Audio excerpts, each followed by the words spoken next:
the victorious Cloud9. Thank you, Riv. And those two members are Lemon Nation and Hai, fresh off of their win here.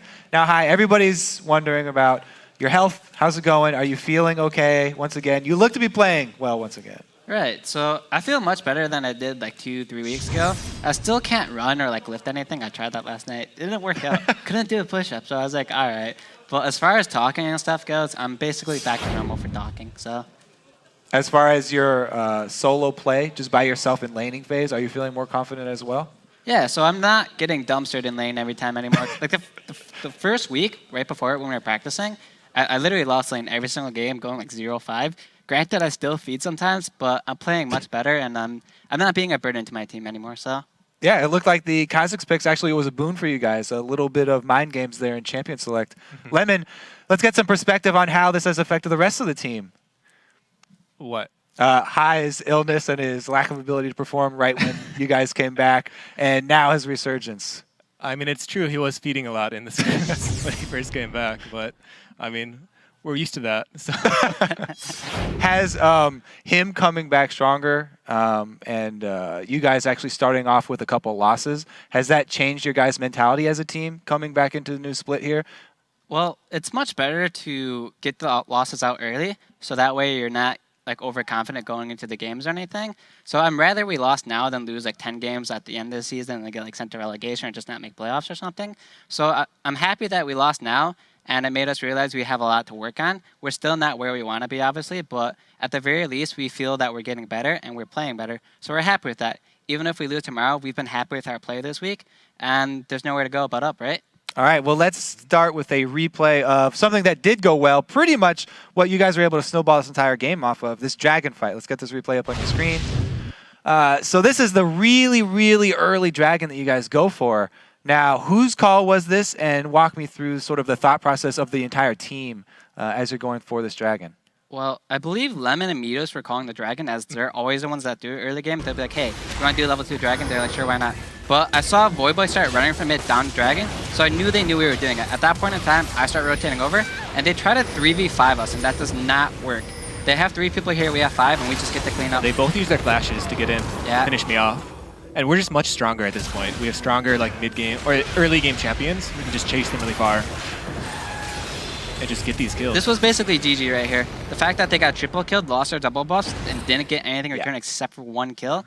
At that point in time, they overcommitted to killing Lemon, and they suffered the price for it. Yeah, able to snowball the entire game just off that one play. Now, when you are a team who gets a play like this that early, and it's kind of handed to you, how do you make sure that you're going to finish off the game? Because we see so many LCS teams, everyone complains, oh, they can't finish it off. They can't finish out games. They're having trouble. What makes you guys so sure that after a play like that, you're going to be able to finish the game? When you get that ahead early game, there's honestly nothing they can do to come back, especially with the champions they have. They don't have something like a Lee Sin where they can just kick the carry into the team. They're very limited in what they can do. All they have going for them is like a 5-man shockwave, and we know that. So as long as we don't make a mistake, they will lose a game. So we play smart, calculated, avoid 5v5s, look for small skirmishes, and there's nothing they can do as long as we don't mess up.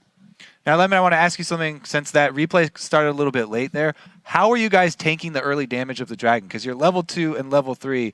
Did you have to micro in and out, or were you actually face taking it? No, I wasn't doing it perfectly, but if you do micro perfectly, you can avoid all damage under again early game. Just to get him to change targets before the auto attacks come out. Okay, yeah. Now, another question for you about this Corki pick. What are the strengths that Corki's gonna bring to a team like this? I know you don't like talking about picks. Don't give me the answer that you guys are sponsored by the Air Force now, and that's why you picked Corki either. I mean, we built the comp around Corki. Okay. Since we're sponsored by the Air Force. It's patriotic to pick him, right? It is now, I guess. It is now. Speaking of that, we got LMQ coming up for you guys tomorrow. Now, coming into this week, they're still tied for top spot now. Do you guys have something special planned for LMQ? I mean, if we did, we wouldn't talk about it. So we'll if there's some secret thing we got coming for them, we wouldn't say anything, you know? Okay. That's how secrets get revealed. Someone asks and you say it, then it's not a secret anymore. Do you guys feel, since you started out not so strong this split, that there's more pressure to come up with strategies beforehand? Do you feel like you're taking these games more seriously, trying harder to come into the games with pre-made plans? I wouldn't say more pressure. I think when you're on at the top, like you have the first place, there's a lot of pressure to stay there. And I feel like coming like this, there's just less pressure. Always nice to have less pressure then. There's added pressure from Fantasy LCS, though. You get all these random tweets saying, hey, man, why'd you feed last game? You're benched off my team. I'm just like, sorry, dude, I didn't mean to lose you that bet, but what can I do? I didn't like losing either, but this is just like salt in the wound, you know? On that note, if you would have ignited Morgana on that all-in, yeah, I didn't think she would take that much damage. More kill. I didn't think she'd take that much damage. I was like, oh, shit, I should have ignited her, shouldn't I? All right, well, thank both of you guys for joining me at the desk today. Now we are going to